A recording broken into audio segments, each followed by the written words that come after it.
Hello and welcome to Proverb Minutes. Today let's talk about those things that help us examine that we are actually a special people, that we are living in a temple of God, and that we should appreciate the creation that He's actually devised for us to have this casing that we can live and survive in, and love. Love is the greatest thing. After everything that I've been through, I do know one thing: when you can honestly love another, it actually helps you love yourself, because it's a speechless thing. I've always loved 1 Corinthians 13. Another story. But let's go to 1 Corinthians 3:16. Do you not know that you are the temple of God, and that the Spirit of God dwells in you? If anyone defiles the temple of God, God will destroy him. For the temple of God is holy, which temple you are. So what we have here, when we break it down clearly, we see that there's a distinction between blessing and cursing. Because if we go against those things that God has commanded for the goodness of creation, and the sharing, and the love and the peace, and the do all things without complaining and bickering, to do those things, we are the temple that acknowledges that. But God will destroy anyone who's out there just abusing the body. There's plenty of pornography out there. I would say that's a pretty bad one. Prostitutes and whatnot. People that fall away because they're only interested in themselves and their self-seeking pleasures. Because where it's written, that where there is envy and self-seeking, every kind of evil confusion exists there. So we don't really want to go there. And it's the Spirit of God dwelling in us. By not forgetting that, by realizing that God has given us this life, we don't forget it. It comes to the Spirit from within. Christ, coming to Him, He gives the light of life. And when it's termed out, rejoice always. I say rejoice always, or pray unceasingly. These things stay in our hearts. It grounds us. We know where we dwell. And so that's important for us to be grounded. And here what we have is that we're the temple and we're holy. And I should read these. 2 Corinthians 6:16. And what agreement has the temple of God with idols? Automobiles, houses, bank accounts? For you are the temple of the living God. It's something that's inside of each one of us, equally sharing this unbiased, gift of God, a breath of life. As God has said, I will dwell with them and walk among them, and I will be their God, and they will be my people. And that's the faith we have. And 1 Peter 1:16, that is, but as He who called you is holy, you also be holy in your conduct. Because as it is written, be holy, for I am holy. And that's where we go. We look to the Word to fulfill the commands that are given, which actually improves the sanctuary of our hearts and gives us that uplifting, true pleasure of spirit over the flesh. And it really is, do we pursue the darkness, or do we come to the true light that's been given by God?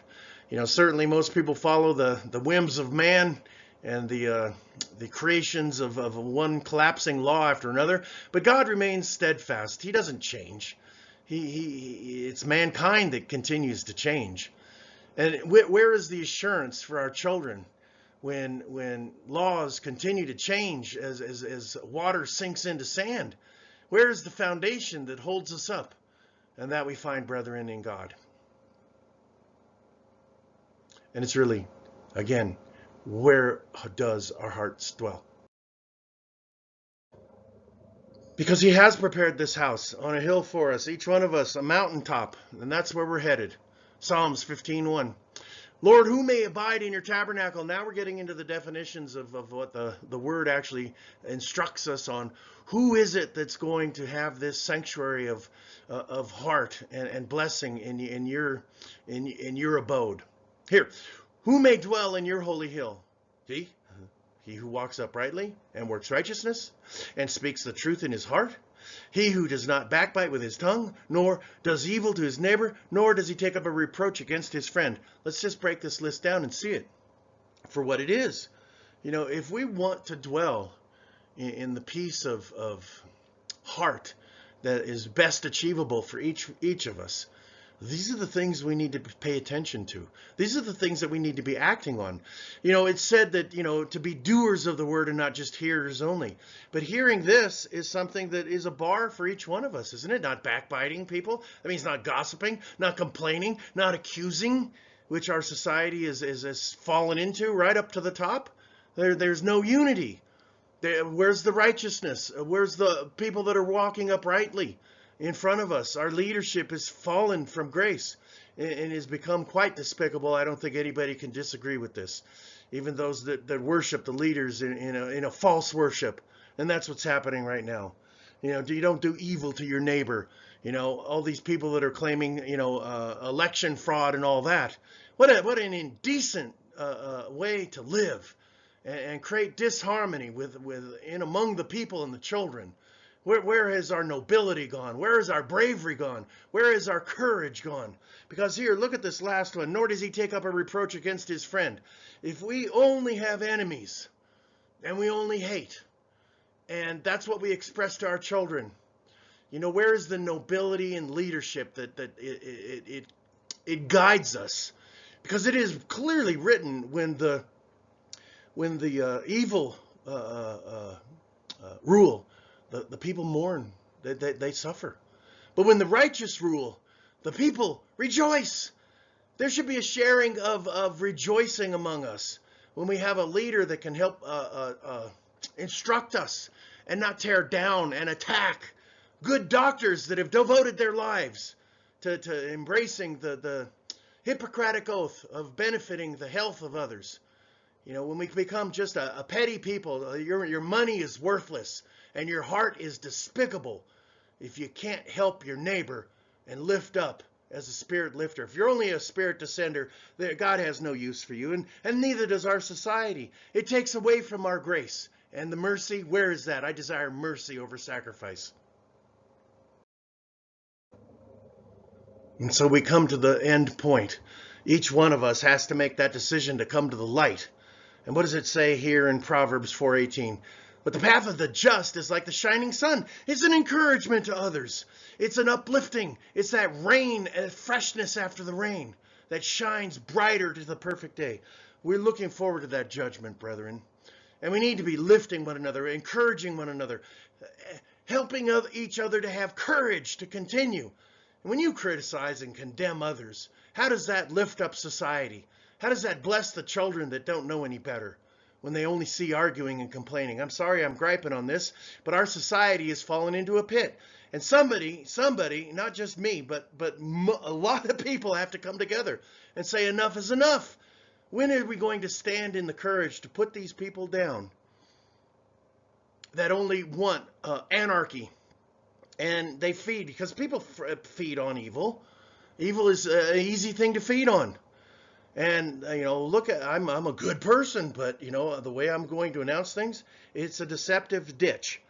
And so let us not be deceived. It says, test the spirits. Let us not come into the ditch with those that are taking down society, but let us be then united in our ability to congregate together and do what we can for the where we live, in the cities, in the congregations that we assemble, or the businesses where we work.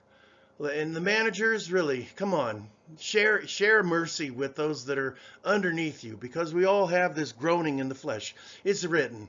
So let us help one another get over the morning and put on the day of light.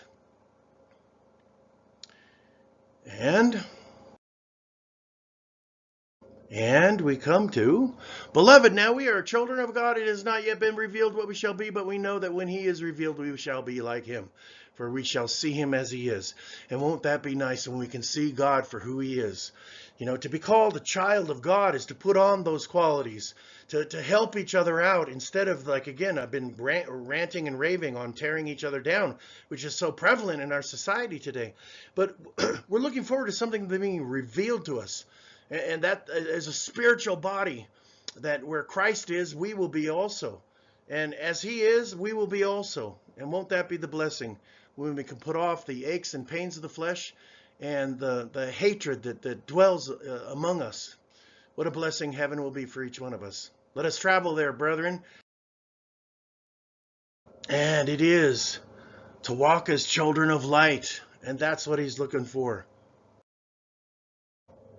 To walk as children of light. For you were once in darkness, but now you are light in the Lord. Walk as children of light.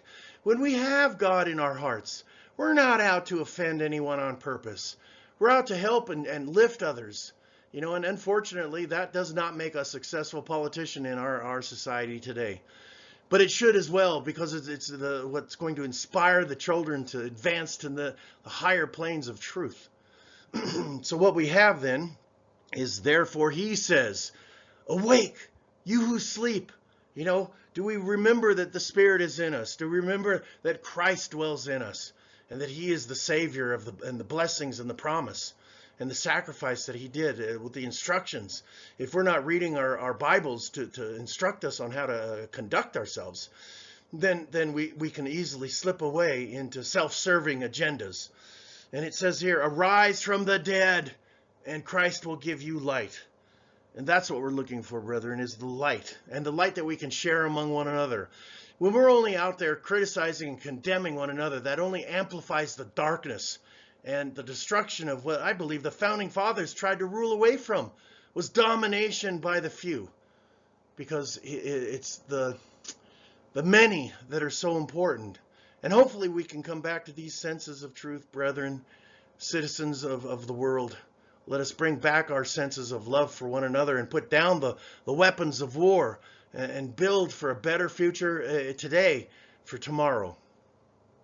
And it's Christ, really, is the light that it comes to, isn't it? Thanks for coming to Proverb Minutes, and hope to see you on that next ride. Take care of yourself, go out and help somebody. We'll be better off for it. Thanks. Bye-bye.